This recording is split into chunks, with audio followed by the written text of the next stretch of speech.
एक न्यू पूछ ले गुरुजी ते मुझे नाम दे देंगे।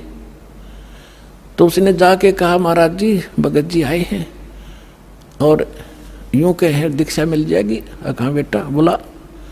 तब उसने क्या बोली, कहा जा नाम देंगे आपको। सेठ जी जाकर बैठ गया पास में, कहने लगा भाई सुन ले लाला जी।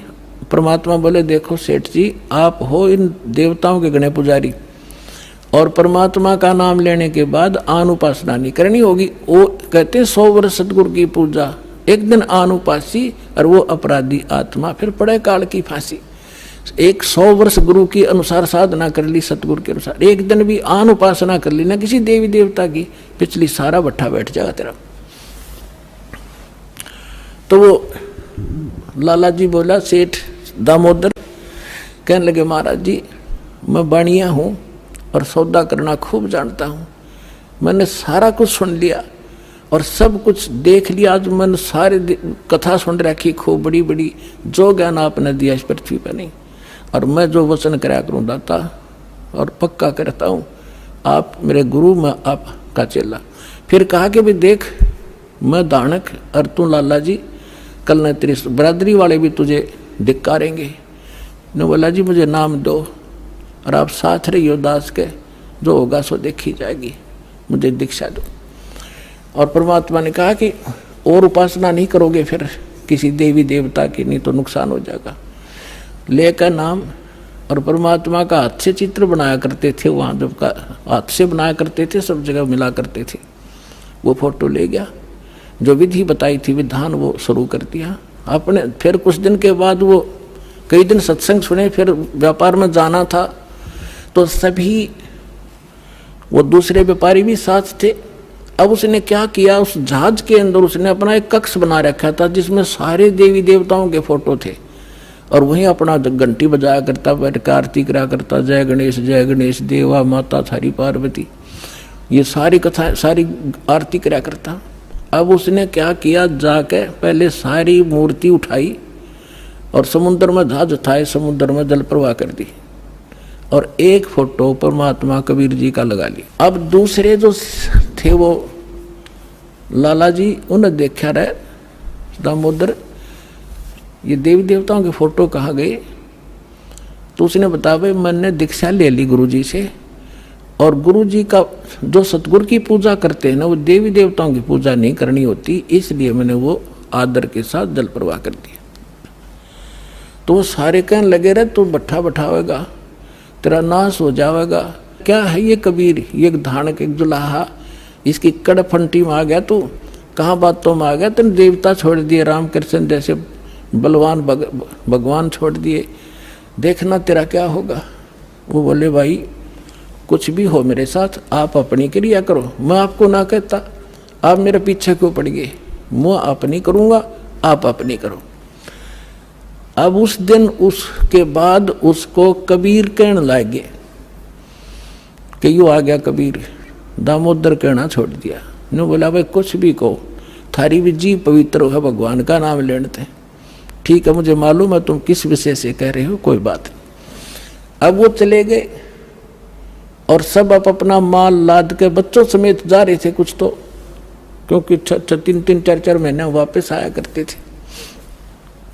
जब वापस आ रहे थे पूरा माल लाद के और बीच में जब आ लिए समुद्र के, एक भयंकर साइक्लोन उठा, तूफान, समुद्री तूफान 30-40 फुट ऊंचा होकर और इतनी 200 किलोमीटर प्रति घंटा की स्पीड से चला करता, जहाज का तब निशान भी ना पाओ उसमें कित पड़ा है। और देख लिया उन नबी, क्योंकि छोटे मोटे तूफान कई बार ऐसे होते थे, वो उनको पता था ऐसी स्थिति थी बहुत भयंकर होती है। उन्होंने देखा तूफान उठ गया भाई, शाम का समय था, बिल्कुल सूर्यास्त होने वाला था। अब इतना भयंकर तूफान उठा, उन्होंने देखा कि वो तब हो गया, काम बिगड़ गया। और तो थोड़ी बहुत तूफान दूर था, समुद्र में हलचल पहले शुरू होगी और जहाज डगमग करने लगा जो बुरी तरह। अब सारे अपने अपने देवता ने याद करें, कोई राम ने, कोई कृष्ण ने, जो भी जिसका इष्ट था, और दामोदर शांत बैठे। अब सब घबरा रहे थे, घिगी बंदगी, बच्चे मरे, सारी संपत्ति का नाश हुआ था। तो वो कहने लगे दामोदर आप क्यों नहीं अर्ज करते अपने गुरुजी से कि मैं क्या करूँगा, मेरा गुरुजी तो गरीब सा व्यक्ति है, मेरे भगवान, और आपके इसे ताकतवर भगवान जिन्हें पहाड़ तक ठा लिए, आप बच्चों के उड़ा मैं बच जाऊँगा, आप कर लो अपनी अर्ज। जब उन्होंने देखा कोई जतन काम नहीं कर रहा, उनमें एक वृद्ध लाला जी था, नो क्या कर भाई, क्या अगर सतगुरु का भगत तगड़ा हो से आप एक वे अर्ज कर दो। ने बोला तुम बैठ जाओ, कदे बीच में फिर नो को महाराज ने सुन ली थी, अग बैठा को नहीं जाता, तो कर लिया रजम बंद हो जाते। तब दामोदर ने कहा था, हे परमात्मा आपका ज्ञान समझ में आ गया, और मैंने आपकी महिमा इनका आगे घड़ी गा रखी है, और दाता मुझ नीच के, ठीक है आप तो समर्थ हो, सक्षम हो, कुछ भी कर सकते हो, अगर आज कोई उक चुक होगी मुझ नीच के कारण होगी, मेरे में कोई त्रुटि होगी, मैं आपकी मर्यादा ठीक नहीं कर पाऊंगा, हे परमात्मा आपकी बेइज्जती का कारण ये दास बनेगा। न्यू कह के बेहोश हो गया, हृदय से पुकार के। इस बात ने सोच कर मैं तो बहुत कहा करता, परमात्मा न्यू कर दिया, उसका न्यू कर दिया, उसके ऐसे कर दिया। इतने समय में अंधेरा हो गया, रात के 8-9 बज गए, और चांदनी रात्रि थी। तूफान ऐसे बैठ गया जैसे छाड़ा सा वहीं का वहीं, न्यू का न्यू धरती में।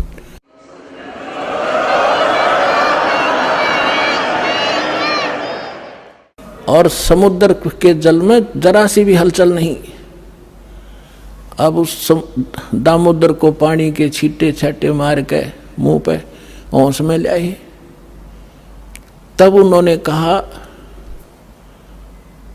कि भाई दामोदर हमसे बड़ी घनी गलती हुई, हमने आपके गुरुदेव की बेइज्जती करी, हम कति नीच प्राणी हैं। और उन्होंने संकल्प कराया था कि यदि आज जान बच गई, हमारे भगवान तो फेल हो लिए, जब आज ये तूफान रुक गया, हमारी जान बच गई, दामोदर हम तेरे साथ चलाएंगे, नाम लेंगे उस परमात्मा का।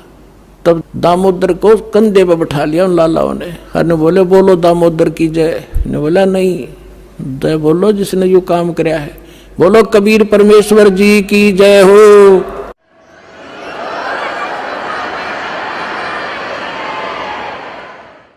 अब उधर से परमात्मा उसी दिन रात्रि में सत्संग कर रहे थे 7-8 बजे सी, और सर्दियों का मौसम था। अब कुछ भक्त सामने आसपास बैठे थे।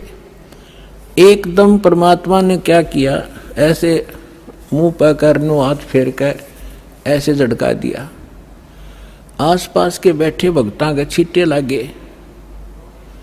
उन्होंने सोचा भाई पसीने कैसे आगे सर्दी में, गुरुजी आपके पसीने आगे? तो पर वो बोले ना भाई पसीने को नहीं आए। और क्या था, ये पानी कहाँ से आ गया? कि मेरे भगत का जहाज डूबा था, दामोदर सेठ नहीं था, अभी नाम लेके गया था, हाँ जी, उसका जहाज डूबा था भाई, अब वो उसने बचा कर आया हूँ। अब वो भगत सोच रहे थे अब भाई, अब क्योंकि हम भक्ति अवश्य करते हैं लेकिन विश्वास दृढ़ नहीं होता। और परमात्मा कहते हैं कहा हो तो हरि नाम से, जब मन में नहीं विश्वास, बिना विश्वास के जो भक्ति करते हैं वो सफल नहीं होते हैं। तो वो कच्चे से थे और मन में उनके न्यू थी, ऐसे ही शब्द गा रहे थे, ज्ञान सुना रहे थे, पसीने आगे होंगे, हमारे सामने बैठे और वहाँ कैसे समुद्र में जहाज बचा के आए हैं। वो तो बात कही आई हुई। अब वहां से जब वो चलकर आए सेठ, 1-2 दिन और लग गया उन्होंने। उस दिन फिर सत्संग हो रहा था। वो पहले अपने घर गया, घर जाकर पता चला कि मेरी धर्मपत्नी भी उड़े जा रही, सत्संग में गई हुई है। और सारे वो सेठ ने बोले पीछे घर जावांगे, और सारे बच्चा ने साथ ले रहे, पहले अब परमात्मा का उपदेश लेंगे जब घर बढ़ाएंगे। अब हमारा बाकी आज का जीवन, आज के बाद का जीवन उनका ही हमारा। और सारे वहां चलेंगे, सीधे वहां 15-20 लाला जी उनका परिवार है। अब क्या हुआ, अब उधर सत्संग चल रहा था, वही भक्त मिले जुले से वो आया करते उस क्षेत्र में, तो सारे वही बैठे। और पीछे तय क्या हुआ, वो सारे के सारे जाकर बाहर खड़े होकर जय हो पाबंदी छोड़ कबीर साहब की, जय हो भगवान कबीर साहब की। परमात्मा बोले रे बाहर कौन शोर कर रहा, पता करके आइयो। अब जो ही वो बाहर गए भगत पता करने आंगन से बाहर, तो उन्होंने देखा दामोदर को, वो सब जाने थे क्योंकि वो आते जाते थे सत्संग में। तो उन्होंने आकर बताया जी दामोदर सेठ आ रहा है और उसके साथ और कई लाला जी हैं, सेठ हैं, और आपका दर्शन करना चाहते हैं। बोला बुला लो भाई, क्या बात होगी। वो सारे आगे चरणाम अपने दंडोत प्रणाम करें। हे भगवान, आपने दया कर दी, हमारे जीवन रक्षा कर दी। परमात्मा, हमसे बहुत भूल हुई, हमने बहुत गलती की, आपके भक्त को बहुत सताया, टॉर्चर किया, इसको माफ़ करो हम अपराधियों को। भगवान, आपने हमारी जान बचा दी, हमारा जहाज डूबता आपने बचा दिया। परमात्मा बोले क्या कह रहे हो भाई। और परमात्मा चाहो थे जिनका मन में शंका थी, वो उनका भ्रम निवारण करने के लिए एक सच बताओ, सारी कहानी क्या हुआ था कि भगवान ऐसे ऐसे हो गया था।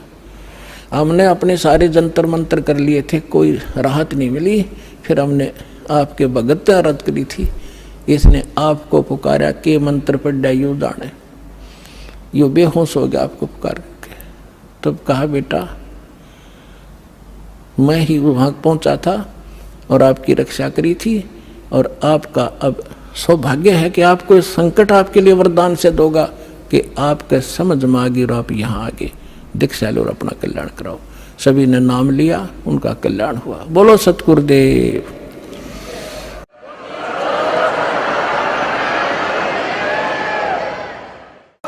दामोदर सेठ के हुए थे अकाज, अर्ज करी डूबता देखे जहाज। दामोदर सेठ के हुए थे अकाज, अर्ज करी डूबता देखे जहाज।